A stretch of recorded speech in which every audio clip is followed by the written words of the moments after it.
right, hello everybody. This is my friend Tiffany. We're gonna do our sessions with Dr. Cheryl. This is like another bonus, just 30 minutes.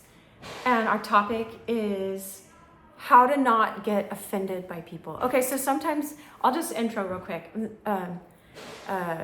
It's just, sometimes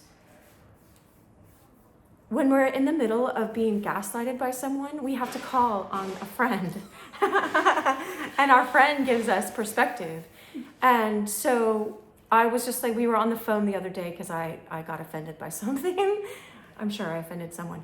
And so I just called Tiffany and I'm like, hey, next time I'm at your house, let's record one of these so other people can have the benefit of friendship. What do you think? Yeah. It's not fake friendship. This is real friendship, but it's not fake even for you because we're both two people with souls and you have a soul. What were you going to say? Oh, no, I was just going to say I usually don't like being on camera, but then when Cheryl suggested it, I was like, well, maybe I would do that. Yeah, just because I like talking with Cheryl. So. Oh, good. That's good. And so this is just like an impromptu kind of conversation, but with an intention, with this topic of how to not get offended and how to get yourself out. It's kind of like, I was already reflecting on this morning, like how to not be triggered because, so anyway, we can do the whole, like how it was when I was talking to you. I'll just disguise it because I can just tell her anything, but I don't want to reveal any other person. Yeah, you can. We've got a cute little dog with us. And there's construction going on in the house and kids will come and go. And so this is just life. So I was asking you, like, wait a second. This just transpired. And let me figure out how to disguise it. It's just like, remember we were talking about, so a lot of us are programmed in childhood to try to be helpful. Yes. Okay, yeah. Remember? Uh-huh. And like we're always trying to help everyone out. And then it's like, but so I was trying to help out in this place where someone else was the leader, and I was trying to help the leader, but the leader in that moment, he or she was like, "You're trying to lead, aren't you?" And I was like, "I don't want to lead this at all. I know in my own heart," because we're like, you know, right? We were like, if everyone could just see our intentions. I remember you saying that. Yeah, I know. So my thing was I completely related to that when you said that. Like, you're like, I was just trying to help out. And so my thing is like, I'm always trying to not offend people or like take everybody's feelings into consideration. And so say I'm planning a party and I'm calling everybody and I'm like, okay, does this time work for you? Does this time work for you? Does this time work for you? Does this day work for you? And I just end up on this whole train of just like phone calls after phone call after phone call, just trying to take everybody's feelings into consideration. Instead of just going, we're going to do this at 2:00. Yes, on Saturday, this day, you know, and whoever can make it. And so in my heart and my intention behind doing that is wanting to make sure everybody's included, make sure everybody feels loved, make sure that I'm not hurting anybody's feeling and leaving them out. And then in the middle of that, it seems like it never fails that I end up hurting everybody's feelings and everybody is upset with me. And I'm just like, what did I do? And I'm like, how do they not know that's the last thing I'd want to do. And that's the furthest thing from what I'm trying to do. Right. And it's just, I hated that. And I always get stuck in that cycle. Okay, so let's break it today. Yeah. Let's break it for everybody. Because, you know, and I'm not even thinking ahead. I don't want to think ahead. I'm just being present with that. It's like, what is the saying though? I think there's a saying that's like, oh, try to please everybody and you'll please nobody. Or something like that. Something like that. Yeah. Yeah. And so it's like, it's like you ask this person and they want 2 different days, and then you're calling back trying to talk this person into this person's time, and then they're like, well, I thought you wanted my opinion and you didn't want my opinion. I'm just making stuff up. No, that's pretty much how it pans out. I hear that part. So we're not depicting anyone in real life. This is just in general a pattern of what happens. And so like I was in a group where not a lot of people are always talking. And I'm always, you know, wanting to answer, you know, like keep the conversation going so that there's vibrancy in a group or something. And so all I was trying to do was that, and it's the same kind of thing. And all of a sudden it was like, you're trying to take over this group. Okay, but all right, here's the thing. Oops, I picked our stand, is looking at, I was going to draw a pie chart. So maybe for another video, I'll do that too. But basically the pie chart is this. Here, I'll use the top of this. Is if you have, this is a pie, okay? And if you're only provoking the person this much, I can't really do it, but just this much, okay? So like 2%, but they have all this other baggage. If I had a whiteboard, I would be drawing this in, but whatever, we use what we have. You're provoking all of their baggage of all the time other people in their past took over their leadership role or tried to control them or tried to dominate or tried to push them down and diminish them, when you're not trying to do that at all. Just like with your scenario, calling the people, you're trying to get everyone's, hey, what works best for you? But it's like, if there's 8 people coming to the party, you can't do that. No, you can't. Well, and then so then, yeah, go ahead. You're, like you said, you've triggered that person now. I triggered, and so all him or her, all of their other time. So understand, if this is just showing, like you're just doing this one finger, but they have all of these worth of baggage from old stuff, from other people doing that, what happens is they tie in all this old baggage and throw the whole pie at you. So then they're reacting. They're reacting from something in their past. Yeah, and it's directed at you. Yes. So then you're hurt. You're hurt because you're like, how do you not see my intention? And like, why are they attacking me? And you have no clue what's going on. Yeah. All you know is that you're being attacked. Because you feel their vitriol. They have all this hatred. Let's say someone did walk on them and do horrible things to them before in childhood or young adult or whenever. And so they have all this hatred, and all of a sudden, especially if you're an empath or sensitive, like, or spiritual or what, not like trying to be spiritual, but it's just like more, spiritually oriented or whatever, you sense all of this hatred coming your way. Yeah. And in their minds, you are now responsible for all this other baggage that they're not recognizing. Or maybe they're not even aware of how they're reacting to them being triggered. 1 second, timer. That's fine. I'll keep the conversation going. Okay, so we're cooking dinner at the same time. But yes, do what you need to do. Okay. But you'll hear this too, and you can jump back in. All right. And so they get triggered, and you're like, all of a sudden, wait, why am I the worst person in the world? Yeah, what did I do? Yeah, because you are used to, and then this is a pattern from childhood, is in order to stop the chaos from going on when we're little kids, we would take on our parents' bad unconsciously, and that would smooth everything out. If our parents were having a bad day, we just absorb it or something. And so we're used to thinking it's our fault because we were these little kids and they were like the giants. So we're used to thinking it's our fault when it's not our fault. But if you keep, okay, this is what I was thinking about for the pie chart thing is, do you have a wipe off marker nearby or no? Don't worry about it if you don't. Ooh. Oh no, we don't want to use a permanent one. This is a nice candle thing. Okay, don't worry. Well, this totally works. I always believe whatever is on hand works. And so, or we could use that paper plate. No, are you saving those? No, here. Okay, then do you have a pen too or not? Yes. 1 second. Awesome. I have one right there in my purse too, but I don't want both of us. Okay. Just get a big marker. All right, so it's better to visualize this sometimes. Any kind of pen. Oh, here. There's red. Okay, that works. Make it red. Make it red. Okay, we have a crayon. This works. Okay, so here's the pie, okay? And so here's they got triggered by you. I'm gonna write it trigger. He's watching you. The dog is like, what are you doing? He's like, do you have food? No, oh, because there's a plate. The dog's like, what's on that plate? Okay, and then we'll do this. Baggage. You know how they say, and we don't want to just call it baggage. It's kind of like past trauma.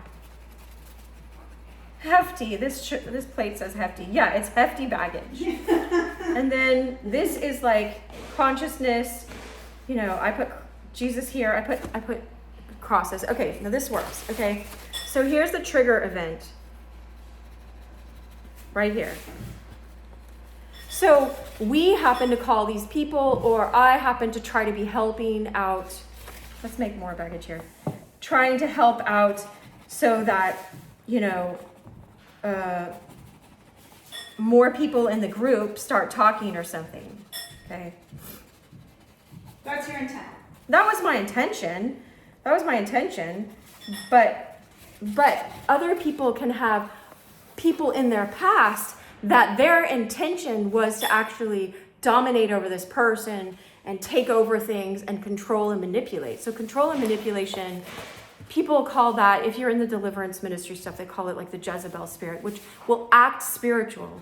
And so all of a sudden, okay, here's smiles and hearts and, okay, let's just call this is the stuff that you've worked out in your life. This is all this past rejection or people controlling you or anything. And so let's say, for my friend Tiffany, like she just called these people and she was asking them about the party. And all of a sudden it tapped into their baggage of like, well, now she's not paying attention to what time I wanted it to be because she's going with someone else's time. And so they get all triggered because it's bringing up, their experiences of someone saying, I care about your opinion, but now someone else's opinion is more than yours. And that's not your intention at all. You get that? Yeah. Right? Mm-hmm. And so, but they throw all of this on you for doing this trigger. And so I used to use this example. I used to be like, if it was my husband's job at the time that's how we delineated the roles somehow, is like, okay, he takes out the trash, right? And if it's getting over full and all of a sudden I get all triggered and I'm like, why have you been taking the trash out? You don't care about our relationship. You don't care about me. I noticed that was a trigger for me because I felt like people dumped a lot of trash on me as a child and I wasn't connecting it to, well, he's not taking out the trash. Well, my parents, in whatever way, they weren't dealing with their own stuff, their own pain, Tiffany? Mm-hmm. They were throwing it on me. I got triggered when he didn't take out the trash, and then I would react. So, we're not above this stuff. It's important for us to recognize this in ourselves. Well, so then the thing that we went on to, though, was once they are triggered and they launch at you. Once they're triggered and launch at you, just in case you can't hear. Here's the turnaround. Most of the time you don't even realize it and you just automatically react. But right, so they reacted, and then you don't want to go and throw all your baggage back at them like that. So you could choose not to be offended and not to react. That's what Tiffany had read somewhere, and it was really helping her. No, it was my pastor. He said. Oh, a pastor, good. Her pastor had said. And so this is why it's important to go to church. I'm like a healthy church. And no one's perfect, but do your best to find a healthy church where they discern things. But okay, so he had said, it was a profound revelation for you. Like, wait, I have a choice. I don't have to react to things. I don't have to. She's making like meatballs right now. I choose to not be offended. I could just follow you over there, but I don't know how this setup will go. Here, why don't I just do this then? Yeah, bring it over, girl. Yeah. I'm making, What are those? Dumplings. Dumplings. She's making dumplings for our dinner. Dumplings. Okay, so herb dumplings for the stew. For the stew. That's good, because then this doesn't alienate any of the vegetarians as well. Don't get triggered. This is vegetarian. Like, you're not making meat stuff over here, because some people would. No, but we can't please everybody. Okay, and so, all right, so we can choose when they get triggered. Here's the trigger event, just a small thing that we did. We're making a video. To not be offended. They react. We're only going to do this for 15 more minutes. Okay. All right. Like the husband walked in. We're not talking about him. No, we're not. We're talking about trigger events, and we were bringing up a party. But okay, when someone gets triggered, then all their baggage gets activated, and it can be thrown back at you, and then you have a choice to go, wait a second, am I going to take this on? Am I going to accept that I am all of this bad that they experience? Like really bad things could have happened in their baggage, in their past. Baggage, I'll put baggage or past events. comma, trauma, okay? Trauma. Trauma.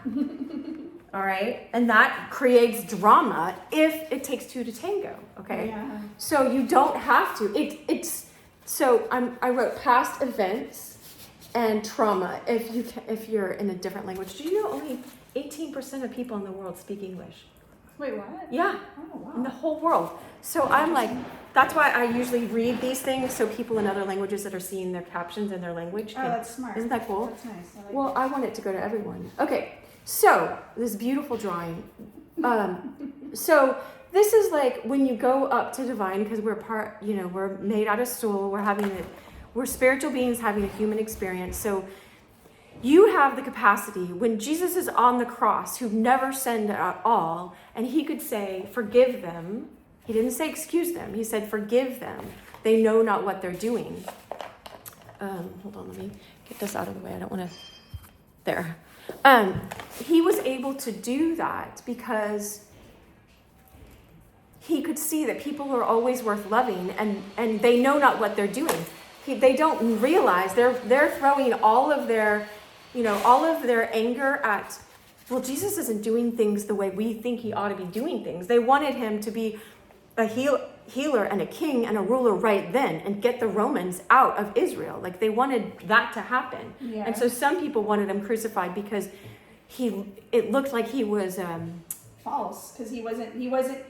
They had expectations, and he wasn't living up to their expectations, so he must be false since he's not what I expected. Right. Or he's going to mess everything up with the Romans, and we hate him, and we don't like the way he's doing things. And all right, I'm going to go through these in. He must be, okay.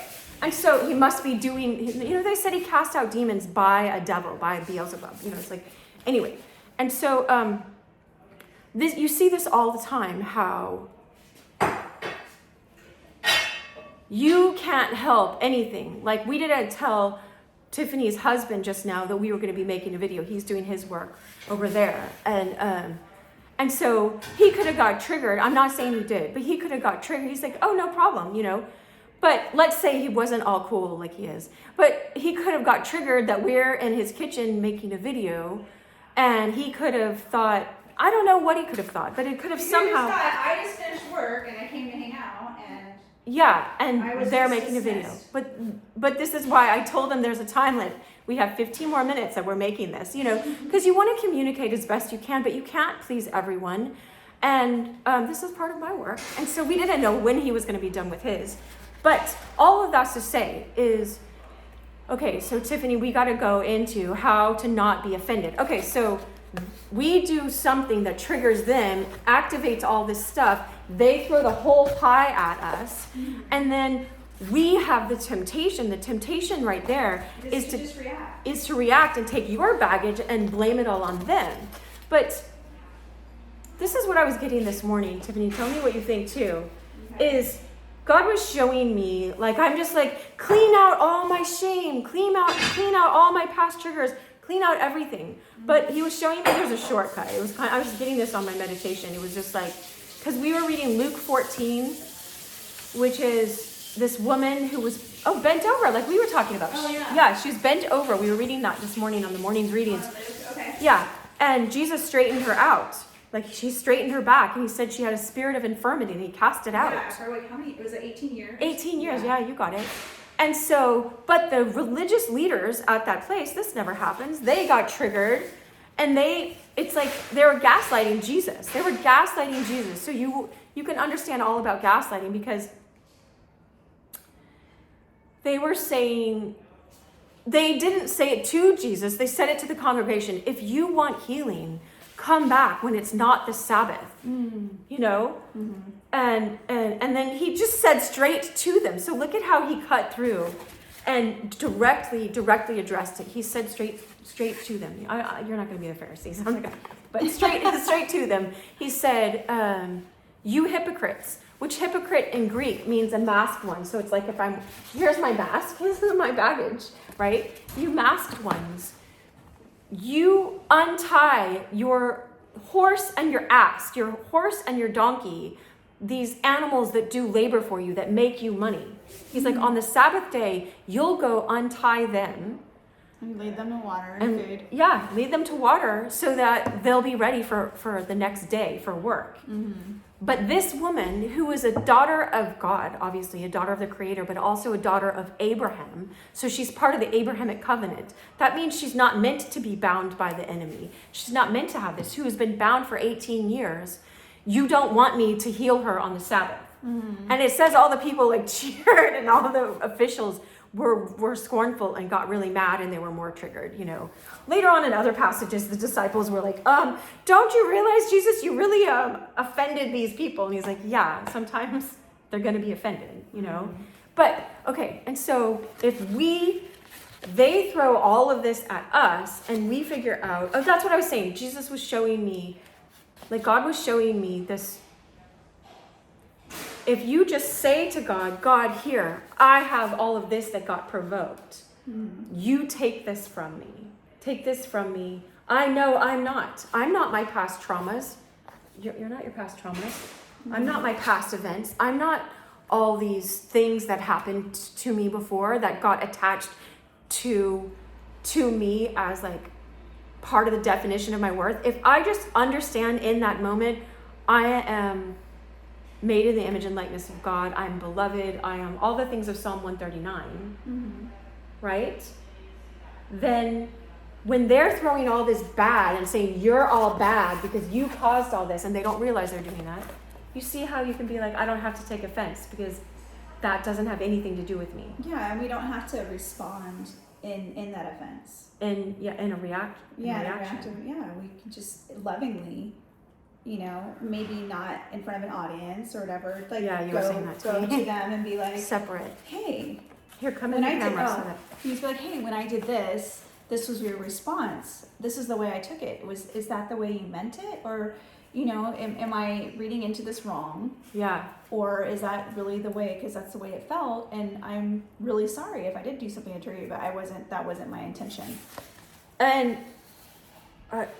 Well, I was taught too, like, watch out if you say you're sorry, because then you're taking it on. Yeah. We talked about that. And even like Jesus says, he never says to say sorry. He just says to turn the other cheek. Turn the other cheek, right? And so you're de-escalating it. Yeah. You're de-escalating it. So say I just slapped Cheryl with my baggage. Yeah. Okay. And then I so go, back then, did you want they, to? Oh yeah, go ahead. This way. Back then they backhanded. They so backhanded Cheryl someone lower than us. Turn the other cheek. I'd have to come back this way, and so this way is me taking on my own stuff. Yeah, it's them taking it back, and like now we're equal because I'm having to hit you with this side of my hand. Yeah, we talked about that, right? But it's just like that, right? They would backhand a slave or something like that. Someone lower than them, like that. But if the slave were to turn the other cheek when they're coming back, it's with this hand, which makes you an equal. Which makes you an equal, because if they're just like fighting with another man or something, if it's a man fighting a man, he'd go like that, you know. Don't worry. No, like that. Well, he would do it like that if he's an equal. That's right. Okay. So you're actually turn the other cheek doesn't mean be a doormat. It really doesn't. I heard a rabbi teaching like that too. But he's just like, because it says if someone hits you with the on the left side, give to them the right also, or something like this. It's just like most people are right-handed, so it's this cheek, give to them the other one, but you know, we're doing the same. This is mine. And so that's a way to de-escalate it, because then you're not giving them something back. All you're doing is letting them go ahead and hit the other cheek, right? And so it's like you're not continuing it. You're not throwing your baggage back at them. That's what they're showing, like for the people that believe in different religions that there's past lives and stuff. It's like the karma just keeps repeating and repeating and repeating. But even if we don't have that perspective, it's looking at just in this life. You know, if we kept reacting to each other, it would to be this endless cycle of you did this to me, then I did this to you, and we just keep escalating. But if we find a way, this is why Jesus is showing. I mean, I was just reading that. I think it's in Luke as well. I can't remember. But he was saying, if you don't forgive, neither will your Father forgive you. Mm-hmm. And so, it might be in Matthew 6. But it was saying how when you forgive, then everything else can happen. All the other basically all the other freedoms. Food's gonna be ready in like. You're making food? Yeah, she's making this awesome dumpling stew. It's stew with dumplings. Oh. And we only have 5 more minutes. I told them we'd give them 30. No, you're fine. I was just gonna heat up some of my Leftover? heroes. Where's my hero stuff? Sorry. Okay, no, it's okay. So what we're talking about then is just, one is friendship. This is how friendship is. This is like, you know, I could call her and I'd be like, I don't know what just happened to me. I got like waylaid and all of this, someone else put this stuff on me and I don't know what to do about it because I don't want to be part of the problem. I want to de-escalate. And so it's kind of like, but we can't control and manipulate the other person. We can't make them see, hey, you have all this baggage and that's what you just put on me is like your baggage and I was reacting to that. We, let's think how to say that, Tiffany, is like, let's see. So I called Tiffany and she was just like, how can you not take that personally? How can you, and one way is to talk to the person privately. Yeah. And if you're close enough, if you're not, then just know that you pushed a button of theirs and that's all that happened. But don't take it in as the definition of yourself. Because this is saying, right, you're a horrible person. But no, all these other people that did these things. Oh yeah, okay, but that's what we're talking about, is if you stop identifying as the bad, you're not going to react. It takes the trigger away. Does that make sense or no? No, it does. Because you're not taking on that identity. You're saying,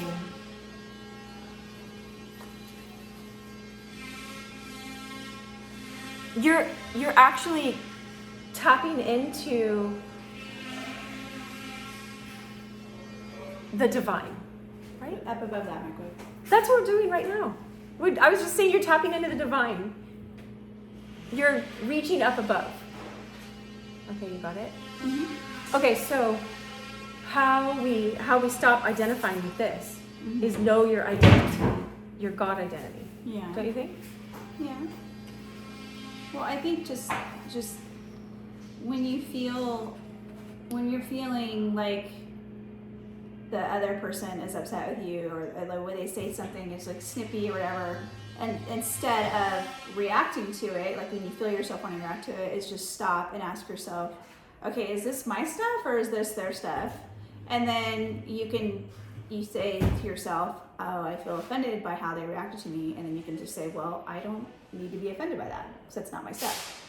Right. I choose not to be offended. That's what she got from that sermon. It's just like, what if I choose? And I did a whole video called, remember, Wi-Fi data. What if I don't add thoughts at all? Yeah. Like, don't tell a story to this. Oh, they didn't call me back because they really don't like me and they don't want to be in my life. And it's just like, no, just stop looking for rejection. Because if you look for rejection, you'll keep experiencing it. Yeah, because this world, we live in a wonky world, right? And so people, when they feel insecure, they try to make you feel insecure and they reject you, whether they know it or not.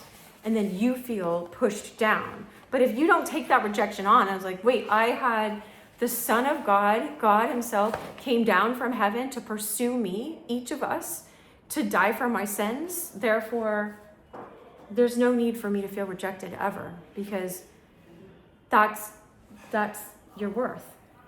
Does that make sense? No, it makes sense. It's just seeing yourself through God's eyes, how he sees you once you've been redeemed, and then seeing others.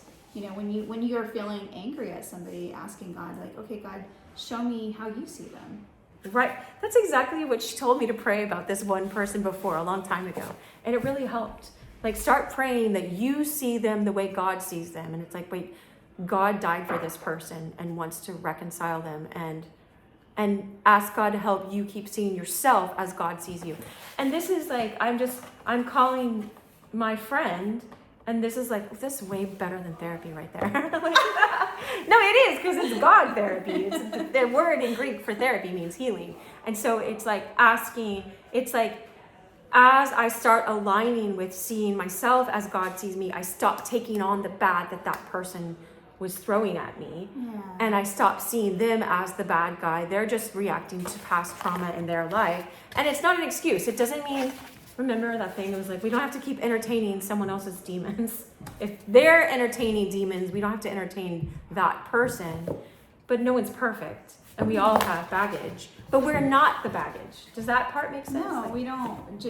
Just because you carry something around doesn't necessarily mean that that's who you are. It's an aspect that you can let go of at any time. Right. And stop identifying with it. Because Yeah. when they say you are this, and then we say you are this, and maybe I am this of theirs, it gets all confusing. When you start living more in your identity that you have, because you know internally this truth, wait, Jesus died for me and rose from the dead, therefore I'm resurrected. That's it. That's it. Anything else? No. We'll wrap it up. All right, that was 30 minutes. I want to keep our word. All right, much love.